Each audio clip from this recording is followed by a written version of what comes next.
যারা আমার ভিডিওটা দেখছেন তারা ভিডিওটাকে লাইক করবেন, যারা আমার চ্যানেলটা রেগুলার দেখেন তারা চ্যানেলটাকে সাবস্ক্রাইব করবেন। মোহনবাগান এএফসি চ্যাম্পিয়ন্স লিগ 2-তে যেসব টিমগুলোর সাথে খেলতে চলেছে সেই টিমগুলো কারা কারা? মোহনবাগান এএফসি চ্যাম্পিয়ন্স লিগ 2-তে যেসব টিমগুলোর সঙ্গে খেলবে সেই সব টিমগুলোর মার্কেট ভ্যালু শুনলে আমাদের মাথা ঘুরে যাবে। একটা টিমের মার্কেট ভ্যালু 173 কোটি টাকা, আর একটা টিমের মার্কেট ভ্যালু 114 কোটি টাকা।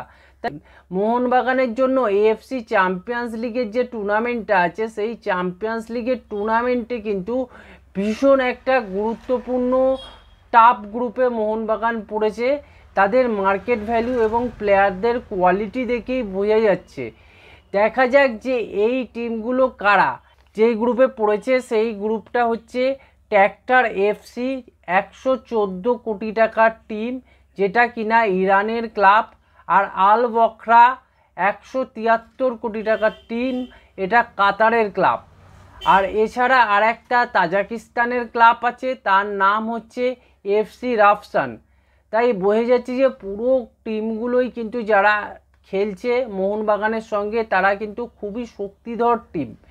বিশেষ করে এদের যদি দেখা যায় যে দেশের র্যাঙ্কিং, সেই দেশের র্যাঙ্কিং যদি আমরা দেখি না, অত্যন্ত একটা উঁচুর র্যাঙ্কিংয়ে রয়েছে। প্রত্যেকেই ইন্ডিয়ার থেকে উঁচুতে রয়েছে র্যাঙ্কিং ওয়াইজ। তাজিকিস্তানের ক্লাবটা তুলনামূলক ইন্ডিয়ার সমান সমান হলেও কিন্তু ইন্ডিয়ার থেকে তারা উপরের দিকে রয়েছে। এই ট্র্যাক্টর এফসি দুর্দান্ত একটা ক্লাব। এই ক্লাবটা প্রচণ্ড বড় বড় প্লেয়ারদের নিয়ে তৈরি। এছাড়া ওদের যে ন্যাশনাল টিমের প্লেয়াররা আছে সেই প্লেয়াররা এই টিমটার মধ্যে আছে। এছাড়া আল বখরা কাতারের ক্লাব, এই টিমটা কাতারের একটা দুর্দান্ত ক্লাব এবং এই টিমটা যথেষ্ট শক্তিধর একটা টিম কাতারের, এবং ন্যাশনাল প্লেয়াররা কিন্তু এই টিমটায় খেলে থাকে। তাই অত্যন্ত একটা কঠিন গ্রুপ মোহনবাগানের জন্য।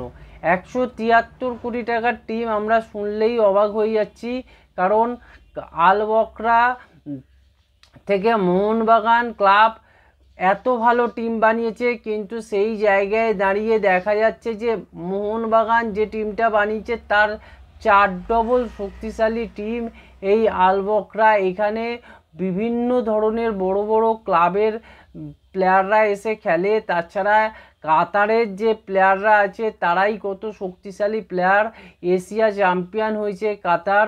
তাই বোঝা যায় যে ওয়ার্ল্ড কাপ খেলার মতো কোয়ালিটি তারা রাখে প্রত্যেক বছর। তাই সব দিক থেকে দেখতে গেলে এই যে গ্রুপটা অত্যন্ত কঠিন। ইরানের ক্লাবটা বলতে গেলে যে ইরানের ক্লাবে একাধিক বড় বড় প্লেয়াররা খেলে, 8 কোটি 10 কোটি বুন্ডেসলিগার প্লেয়ার আছে, আরও অন্যান্য বড় বড় জায়গার প্লেয়ারদের নিয়ে কিন্তু এই টিমগুলো বানানো হয়েছে। তাই মোহনবাগান কিন্তু চেষ্টা করবে এই টিমগুলোর সঙ্গে লড়াই করার, এবং মোহনবাগান চাইবে এখান থেকে কিন্তু জয় তুলে এনে যাতে ইন্ডিয়ার জন্য একটা ভালো বেঞ্চমার্ক তৈরি করা যায়, যে ইন্ডিয়ার জন্য একখানা সবার সামনে যে তুলে ধরা যায় যে এই সব বড় টিমের সাথেও লড়াই করে জয়টা আনা সম্ভব। সেই জায়গায় কিন্তু তারা চেষ্টা করবে।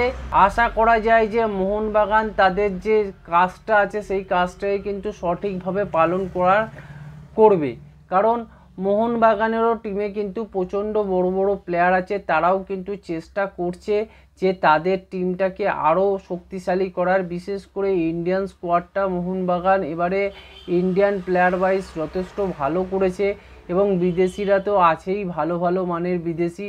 তাই সব দিক থেকে বিচার করতে গেলে মোহনবাগান তাদের সেরাটা দিয়েই কিন্তু এই টুর্নামেন্টের জন্য ঝাঁপাবে। যদি মোহনবাগান এই ট্র্যাক্টর এফসি আর আল বখরা এইসব টিমগুলোকে হারাতে পারে তাহলে কিন্তু মোহনবাগান সেকেন্ড রাউন্ডে যেতে পারে, কারণ এফসি রাফসানকে মোহনবাগান হারিয়ে দেওয়ার ক্ষমতা রাখবে বলে আমার মনে হচ্ছে।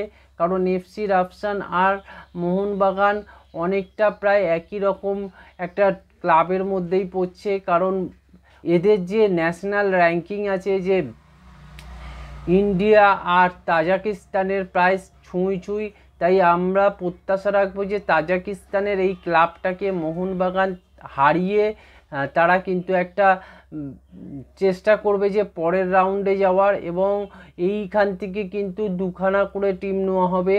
সেটা হচ্ছে প্রত্যেকটা গ্রুপ থেকেই দুটো করে নেওয়া হচ্ছে, এটাও থেকেও দুটো নেওয়া হবে।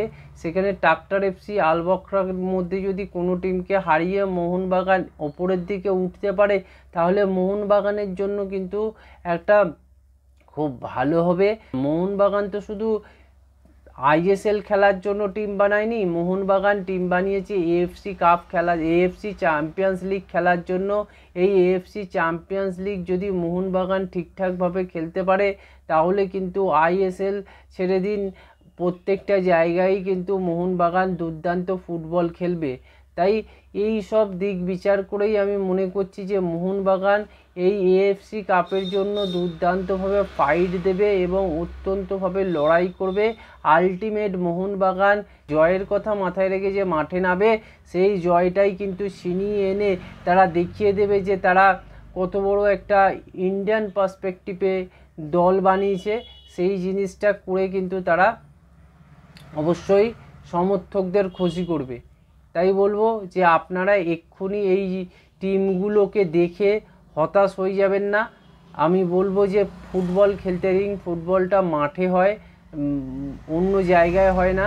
তাই মাঠে যখন টিম ভালো করবে তখন অবভিয়াসলি মোহনবাগান জিতবে, কারণ মোহনবাগান সেই প্লেয়ারদের এনেছে যারা এএফসি চ্যাম্পিয়ন্স লিগ খেলা যেসব প্লেয়াররা রয়েছে সে ধরনের প্লেয়ারদেরই কিন্তু মোহনবাগান এনেছে।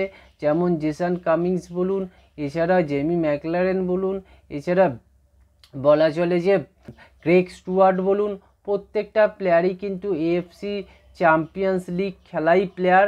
এরা কিন্তু আগে অনেকবার খেলেছে, তাই বোঝা যাচ্ছে যে এদের মধ্যে সেই কোয়ালিটি আছে, এবং এরা চাইবে যে আমরা দেখাবো যে পরের রাউন্ডে গিয়ে এবার এই সব বড় বড় টিমগুলোকে হারানোর ক্ষমতা এরা নিশ্চয়ই রাখে। তাই আপনারা এখনই হতাশ হয়ে পড়বেন না। এই ছিল আজকের ভিডিও। আপনারা চ্যানেলটাকে সাবস্ক্রাইব করুন, ভিডিওটাকে লাইক করুন, ভিডিওটাকে শেয়ার করুন।